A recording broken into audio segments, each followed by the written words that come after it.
રનગર police સ્ટેશનમાં ગઈ તારીખ 14 જુલાઈના રોજ એક અકસ્માત મોતનો બનાવ સામે આવેલો જાહેર થયો, જેમાં એક વ્યક્તિ છે પિન્ટુભાઈ, એમનું બિલ્ડિંગ ઉપરથી પડવાથી મૃત્યુ થયું.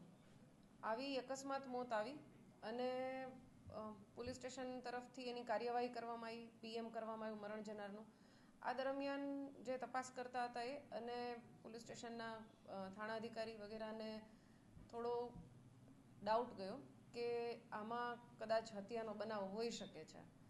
આવી શંકા ગઈ જે અકસ્માત મોત જે પ્રકારે એ લોકોએ દર્શાવી હતી એમાં, જેથી વિગતવાર તપાસ કરવામાં આવી કે આમાં ખરેખર શું હતું. એટલે 14 તારીખે હતું સવારે, 14 તારીખે રાત્રે એમને ઝઘડો હતો અને 15 તારીખે વ્યક્તિનું મૃત્યુ થયું સવારે. તો 15 તારીખે પછી ત્યારથી 2 દિવસ અમે તપાસ કરી, આજુબાજુના લોકોની પૂછપરછ કરી. આ દરમિયાન સામે આવ્યું કે આ ખરેખર તો અકસ્માત મોત નહીં પણ હત્યાનો બનાવ હતો અને એને અકસ્માત મોતમાં ખપાવી દેવાનો પ્રયાસ કરવામાં આવ્યો છે.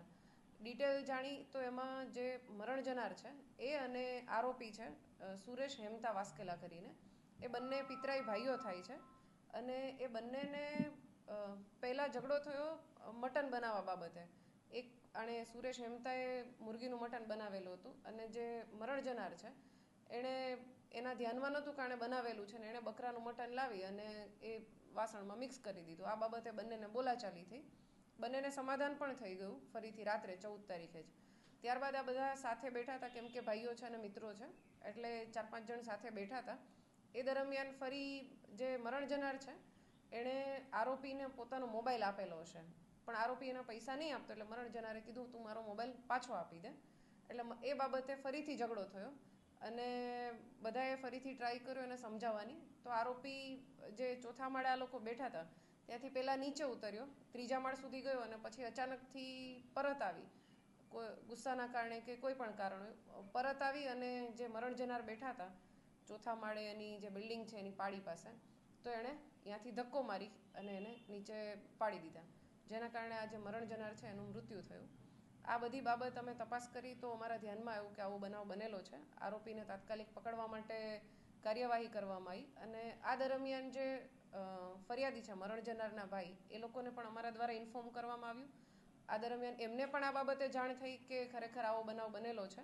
એટલે એ લોકો અંતિમ વિધિ કરી અને ગઈ તારીખ 18 તારીખે ફરિયાદ કરવા આવેલા હતા. એમની ફરિયાદ દાખલ કરવામાં આવેલી છે. જે આરોપી છે એના અમે 3 દિવસના રિમાન્ડ પણ મેળવેલા છે. હાજી, પીએમ રિપોર્ટ કરવામાં આવ્યો છે. પીએમ નોટ હજી આવવાની પેન્ડિંગ છે અને જે પ્રાઇમરી પીએમનું જે મૃત્યુનું કારણ આવ્યું છે એમાં એવું જ છે કે ઉપરથી પડી જવાથી મૃત્યુ થયું છે. એટલે હવે અમે અમારા દ્વારા તપાસ કરીને જે વધુ પુરાવા મળે એ પુરાવા મેળવી અને ચાર્જશીટ કરશું. આ જે બાંધકામ છે એ આવાસ યોજનાના બિલ્ડિંગ બની રહ્યું હતું અને એનું બાંધકામ આ બધા કરી રહ્યા હતા એટલે એના મજૂરી. આ જે આરોપી અને મરણ જનાર જે છે એ બધા એમપીના અલીરાજપુરના છે.